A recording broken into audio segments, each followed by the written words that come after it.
हा आहे कपडा आणि ह्या कपड्यामध्ये मी 4 फोल्ड मध्ये फोल्ड करून घेतलेला आहे आणि माझी ही कुर्तीची डिझाइन चालू आहे।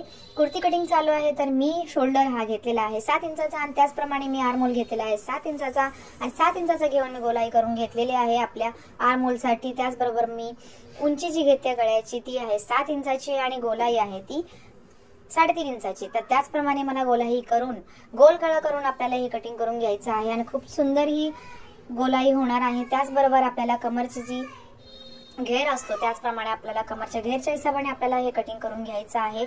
आपल्याला जी आपली आर्म होल पासून ते सीट पर्यंत जी आपलं कटिंग असतं ते कटिंग आपल्याला 15 इंचावरती करायचं आहे। 15 इंचानंतर केल्यानंतर आपल्याला हे छान सर आपलं कटिंग करून घ्यायचं। जेवढी तुम्हाला कुर्तीची लेंथ पाहिजे तेवढी आपण कटिंग करून घ्यायची आहे आणि साइडचे जे जॉइंट असतात ते जॉइंट कटिंग करून घ्यायचं आहे। त्याचप्रमाणे आपल्याला हे सगळे व्यवस्थित कटिंग करून झाल्यानंतर आपल्याला बाजूही कटिंग करून घ्यायची आहे। त्याचबरोबर जेवढी तुम्हाला पाहिजे असेल तेवढी तुम्ही लेंथ ठेवू शकता। जर फुल लेंथ ठेवायची असेल तर फुल ठेवू शकता, हाफ लेंथ ठेवायची असेल तर लेंथ हाफ ठेवू शकता। त्याप्रमाणे तुमच्या हिशोबाने तुम्ही हे कटिंग करून घेऊ शकता। सिंपल कुर्ती आहे, सिंपल कुर्ती एकदम सिंपल कुर्ती आहे। सिंपल कुर्ती आपण जसं कटिंग करतो त्याप्रमाणे आपल्याला कटिंग करून घ्यायचं आहे आणि तसेच आपले हे कटिंग करून झालेले आहे। तुम्हाला जर लेस लावायची असेल तर तुम्ही लेसही लावू शकता आणि लेस लावल्यानंतर पण खूप सुंदर हा ड्रेस दिसेल। तर त्याचप्रमाणे आपल्याला जर असं हे थोडंसं आतल्या बाजूला आपल्याला हे बाजूची कटिंग करून घ्यायची असते तर त्याचप्रमाणे मी थोडीशी कटिंग करून घेतलेली आणि ही 3.5 इंचाची ही पट्टी आहे आणि हे 7 इंचाची पट्टी आहे उंचीमध्ये।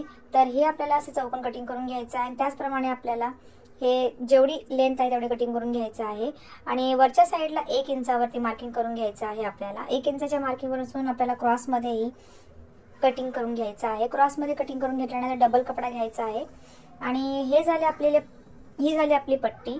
पट्टी आपल्याला 2.5 इंचाची घ्यायची आहे, 2.5 किंवा 2 इंचाची पट्टी घ्यायची आहे। तुम्हाला जेवढी पाहिजे असेल तेवढी घ्यायची आहे। 15 इंचावरती आपल्याला लांबी घ्यायची आहे। 15 इंचाची लांबी म्हणजे तुमचा गळा जो असतो, तुमचा जो गळा असतो तो मापून तुम्हाला पट्टी घ्यायची आहे। तर माझा गळा होता 15.5 आणि 14 होता, त्यामुळे मी त्या पट्टी घेतलेली आहे आणि ही पट्टी मी आपल्याला दोन्ही साईडला सगळ्या चारही साईडला आपल्याला पॅक व्यवस्थित करून घ्यायचं आहे। 4 इंचाची पट्टी आहे आणि ही पट्टी आपल्याला व्यवस्थित शिलाई मारून घ्यायची आहे।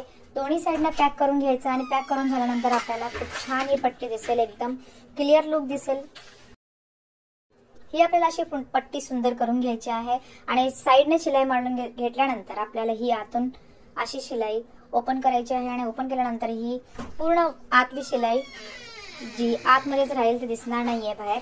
तर अशा प्रमाणे आपल्याला ही पट्टी करून घ्यायची आहे। पट्टी करून झाल्यानंतर आपल्याला खूप सुंदर ही पट्टी वाटेल। जर तुम्हाला इस्त्री मारायची असेल तर इस्त्रीही करू शकता। इस्त्री केल्यानंतर एकदम प्लेन लुक दिसेल, प्लेन दिसला तर खूप छान वाटेल आणि अशा प्रकारे एकदम छानसे नोक वगैरे व्यवस्थित काढता आपल्याला ही पट्टी तयार करून घ्यायची आहे। माझा हा व्हिडिओ आवडला असेल तर लाईक, सबस्क्राईब, शेअर नक्की करा। माझ्या चॅनलचं नाव आहे अस्मिता फॅशन लाईफ।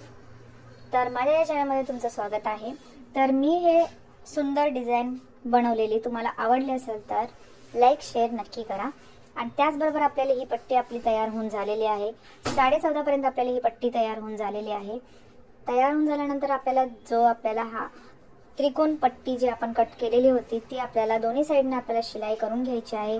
डबल कपड्यामध्ये आपल्याला दोन्ही साईडने शिलाई करून घ्यायची आहे आणि दोन्ही साईडने शिलाई करून आपल्याला परत आतल्या बाजूने फोल्ड करून घ्यायचं आहे। आतली बाजू आहे ती वरच्या साईडला करायची आहे आणि वरची बाजू ती आतल्या साईडला करायची आहे। त्याचप्रमाणे आपल्याला ह्या आपला फायनल लुक झालेला आहे आणि मध्य सेंटरला पट्टीचे आपल्याला हे जॉईंट करून घ्यायचं आहे। शिलाई थोडीशी ओपन करून त्याच्यामध्ये आतमध्ये घालून आपल्याला ही शिलाई करून घ्यायचं आहे, त्यामुळे आपल्याला फिनिशिंग व्यवस्थित मिळेल। त्याचबरोबर आपल्याला आपल्या कुर्तीवरती व्यवस्थित मध्यभागी आपल्याला हे एकदम व्यवस्थित मध्यभागी आपल्याला लावायचं आहे। हे अशा प्रकारे तुम्ही निशाण करून घ्यायचं आहे चॉकने आणि व्यवस्थित आपल्याला हे टाचणीच्या साहाय्याने आपल्याला व्यवस्थित लावायचं आहे। त्याचप्रमाणे आपण व्यवस्थित हे लावू शकतो। तुमची जी गळ्याची माप असतं त्या हिशोबाने तुम्ही लावून बघू शकता व्यवस्थित। त्याचप्रमाणे तुम्हाला ही पट्टी अशा प्रमाणे लावायची आहे आणि अशा प्रमाणे लावली की आपल्याला व्यवस्थित शिलाई करता येते। तर व्यवस्थित आपण पिना केल्यानंतर आपल्याला शिलाई व्यवस्थित देता येते। तर तुम्ही जर आपण ही कुर्ती 2 in 1 मध्ये वापरली तरी चालेल, कारण की आपण सिंपल जर कुर्ती पाहिजे तर सिंपलही घालू शकतो आणि जर पट्टी लावून पाहिजे असेल तर पट्टी लावूनही घालू शकतो, कारण की वरच्या साईडला आपण फक्त शिलाई मारलेली आहे आणि त्या पट्टीला आय करून घ्यायची आहे आणि हुक करून घ्यायचं आहे आणि आपल्याला मस्त ते वेअर करायचा आहे. खूप छान आणि खूप सुंदर वाटेल. Thank you friends.